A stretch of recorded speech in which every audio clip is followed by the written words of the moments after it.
Siargao. It's one of the most hyped surf destinations in Southeast Asia, and we didn't leave unscathed. Tice took a fin to the ER at Cloud 9 and we ended up in hospital. But honestly, that wasn't even the most surprising thing about this place. I get why people like this place, honestly, after coming here. The longer we stayed, the more complicated our feelings got. I don't know what I'm eating, but yum. So, should you add Siargao to your itinerary? The answer depends entirely on who you are and where you stay. Here's everything you need to know. All right, babe, ready for a big day? I'm actually so pumped. This is like a really, really famous surf break, Cloud 9. And look, I don't know if you can see it, but we're on this pier and you go out on the pier and then go down the stairs and jump in the reef break. I'm a little nervous though. But we are in one of the most famous surfing spots in the world. So yeah. You're about to You're a witness make history firsthand. If Abby's drone skills are good enough, God. because she doesn't fly very often, so we'll see. And I can't brag about my drone skills. We've been through a few already, so let's see what happens. If there's any drone footage on this video, you'll know. Yeah, if there's none, then he's gone. Then I'm gone. Poor girl. We call her Deirdre. We're up to Deirdre number 3 at the moment. We've been through them. We've been through them, but got to get the shot. Got to get the shot. Nah, I'm pumped. Should be fun. You.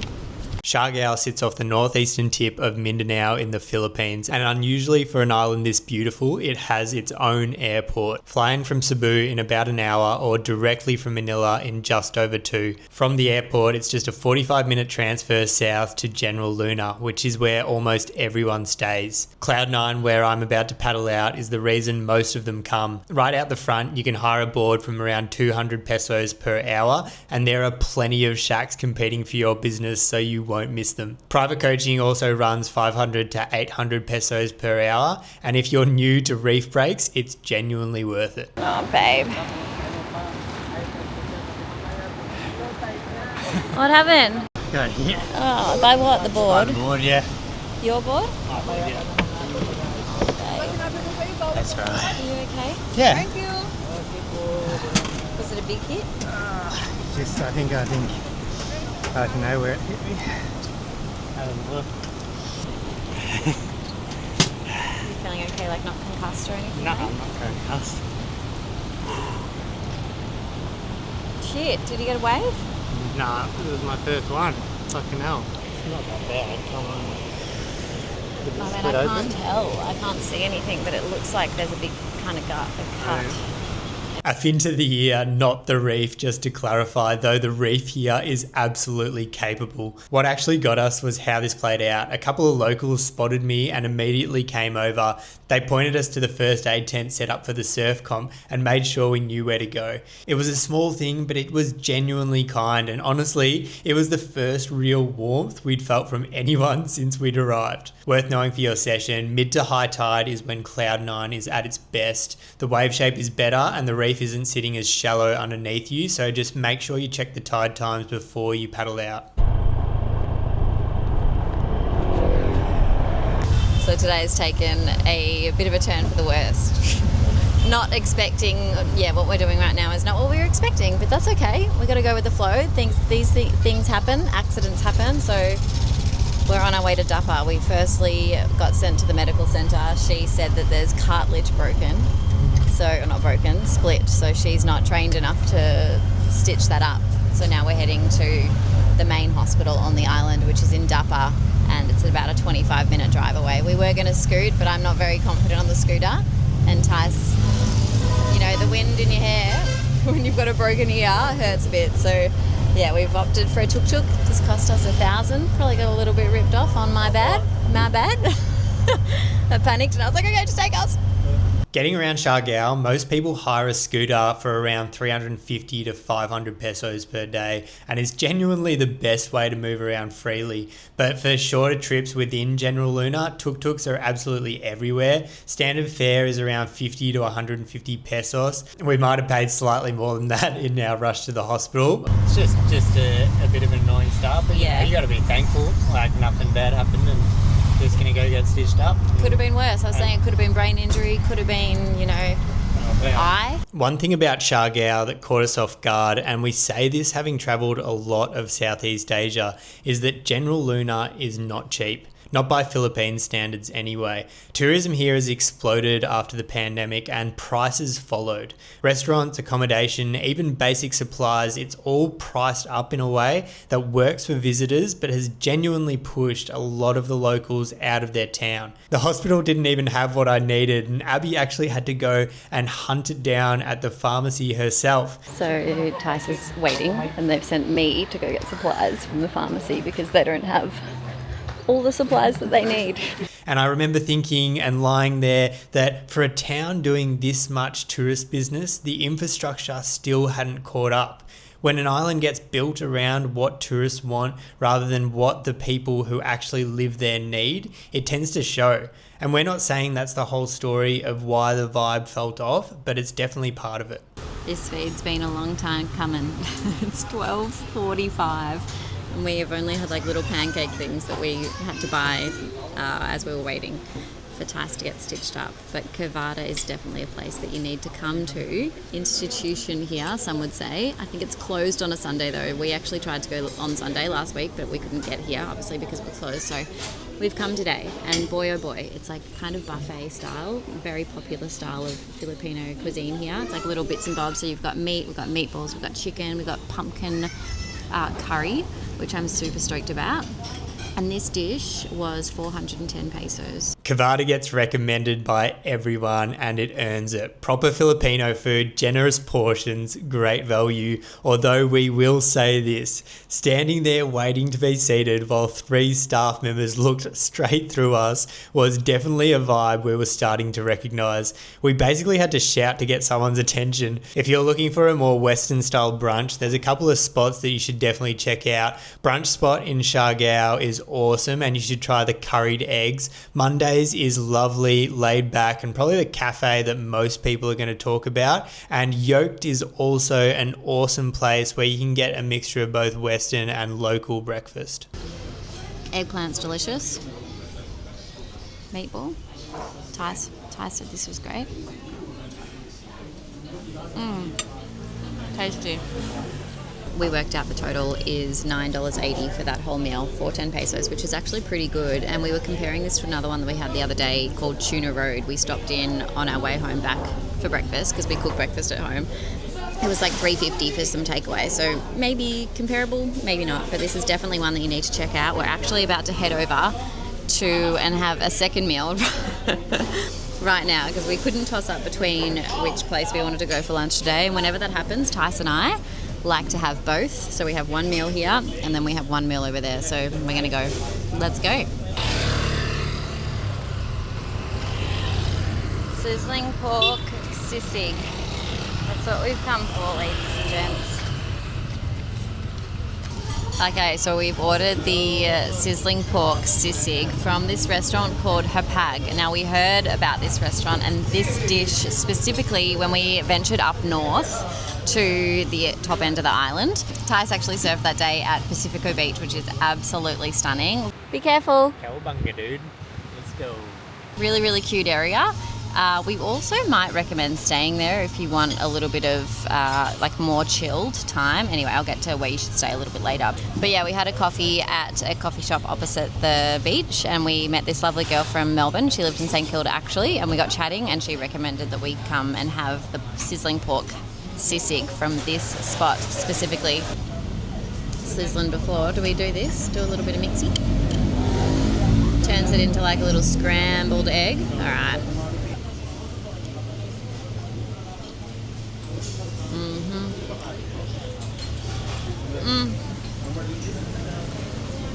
It's like crunchy, almost like spicy, eggy. Perfection. That is so good. Sweet. It's got like a little touch of sweet. It's not too sweet. I'd say it's almost like a bit more spicy. It's really yummy. Skipping our morning coffee is not something we usually do, but on this particular day between surf and the hospital, it ran a little bit differently. We've been walking past Hayat Crib and Coffee all week and finally just went in, and we were glad we did. The people are really friendly, the coffee was good, and after the week we've been having, that combination felt rarer than it should. We tried about 9 coffee spots in total while we were here. Shaka Cafe, Spotted Pig, Whitebeard, which is a chain. Most of them were fine, but the service was pretty forgettable. The one that genuinely stood out was a place called St. Thomas. Tucked away, easy to miss, and the staff made you feel like they actually wanted you there. The coffee was the best we had on the island, and in a town where that's not a given, it stands out. It's time for the grand old apartment tour. Actually, I wouldn't probably call it an apartment. It's probably more of a loft. But come on in. It's very small. This will probably take about 1 minute. Living room, kitchen. This is probably perfect, honestly, for maybe one person. It's a little bit squishy for Tice and I. If we were to do our time again as well, we'd probably get something a bit bigger and also something with a bit of an outdoor area. There's no outdoor area here, but if you're by yourself and you want awesome Wi-Fi, this is definitely the spot. Also, in terms of where we are in General Luna is quite big. We will put a dot, like a map and a dot of where we're staying. We would probably recommend, like, you could stay around here. There's not that many cool like restaurants and cafes in walking distance, maybe like 15 minutes more or more walking, but we'd probably recommend staying up to like around Cloud 9. There's a lot more restaurants, awesome cafes, and everything kind of more happening around there. So if we had our time again, we'd stay in that. Both areas are General Luna, but they're kind of like a bit of 15 minutes, you know, walk or so, maybe even like a 40-minute walk apart. So come on upstairs. This has been quite lovely because, you know, Tice and I do work remotely, so we have our own, well, one has a desk and then one has the couch. And then, yeah, it's a cute little loft style. So it's been super cozy. Yeah, we haven't minded it. It hasn't been like our best accommodation, if we're being fully honest. Is that what you want? Do you want full honesty? In saying that though, we also loved Pacifico Beach. So if you're looking for a more chilled vibe, there's no gym there, but there is awesome cafes, a few restaurants, and like it's just so quiet and peaceful. We definitely recommend checking out and staying in Pacifico. Dude, it's so nice. There's hardly anyone out there, and there's so many breaks along the way, so you get the waves pretty much to yourself. It's crazy. It feels like, I can't believe, like, I get why people like this place, honestly, after coming here. It's fucking beautiful. It's so beautiful and so nice being out there. Anyway. Happy days. Dinner rezo is at 6. We got 3 hours to kill, so we're going to go find us a drink. Awesome. One thing we haven't explored yet is like the beach scene or like the beach bar scene. We don't know anything about it. So we've done lots of restaurants, done lots of cafes, but we haven't yet found like a good margarita on the beach. So mission margarita. Mission spicy margarita. You and me, mango spicy margarita. My favourite drink.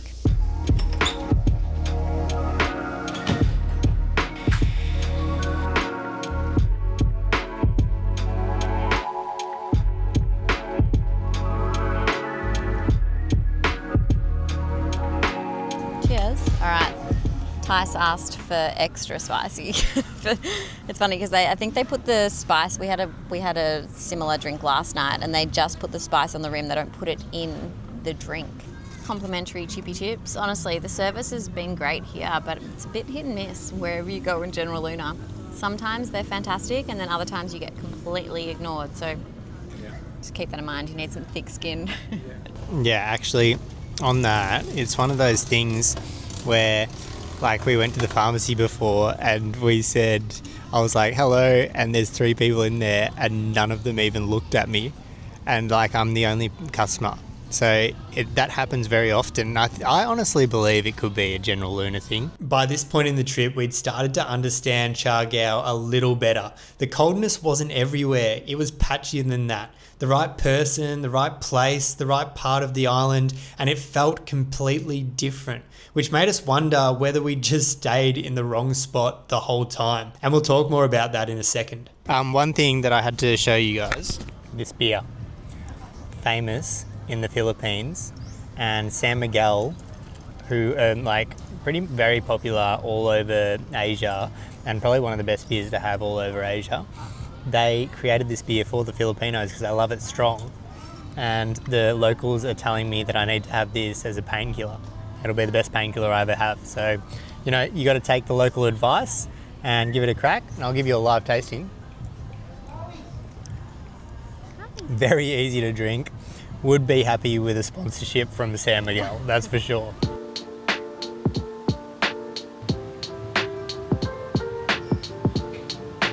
You like it? My fault.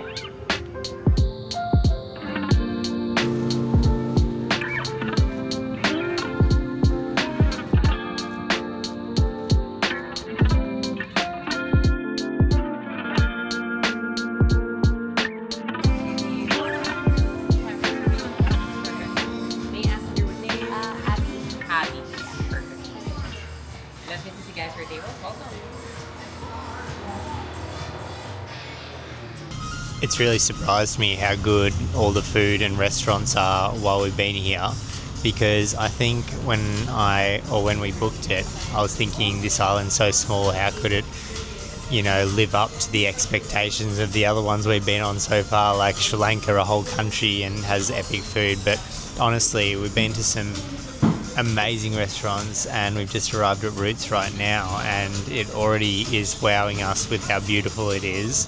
We had so many recommendations about this place because it's like a really, really good, well-known restaurant.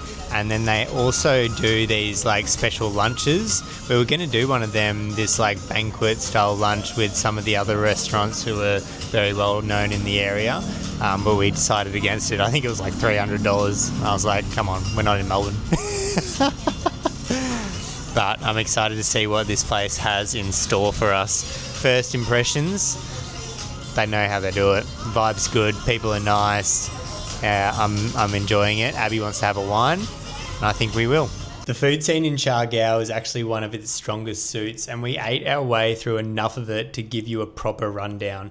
Wild is a great shout for Filipino comfort food. It uses fresh ingredients, it's presented super well, and that probably matches with the price. The adobo pork is rich and slow cooked, and the buns are worth getting alongside it too, 100%. Dirty Kitchen up north near Pacifico is a completely different experience.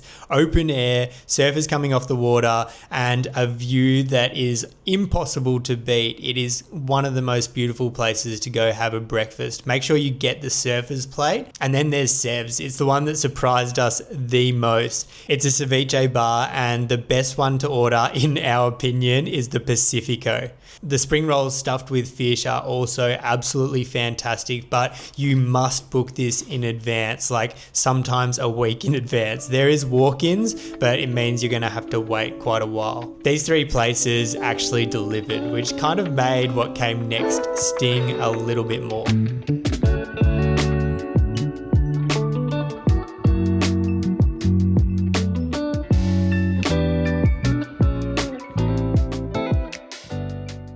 Roots looked beautiful, charged accordingly, and left us hungry. The wine was great, the presentation was lovely, but at that price point, the food needed to do just a little bit more. The barbecue place we found after cost probably 1/10 as much and was twice as good, which is sort of Siargao in a sentence. Honestly, sometimes the thing everyone's talking about isn't the thing worth talking about.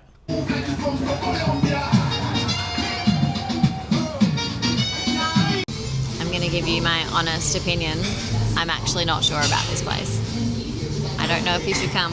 And if my friends were asking, should I come to Siargao or should I go? I don't know if I would recommend it. Honestly, something off, like there's something hit and miss about it. Some of the service is great. You know, sometimes we're treated really lovely, and then other times, like we said before, we're completely ignored. I don't know if they're run down by the tourism, they're just tired. The vibe is just, I don't know, it's not it. So, Siargao, should you add it to your itinerary? If you're a surfer, yes. Genuinely, unequivocally, yes. Cloud9 is world class. The breaks up north are quieter and just as good, and nothing we're about to say should talk you out of it. But if you're coming for an island holiday, the beach, the vibe, the whole thing, I'd think twice. The vibe is off, and as Abby said, it's off for a reason. The food is solid, some of it really good, but not world class. And when you weigh that against the fact that there are islands in this part of the world with incredible food and a great vibe and people who are genuinely happy to have you there, Siargao starts to feel like a harder sell. It's not a bad place, but it's not the place everyone's making it out to be.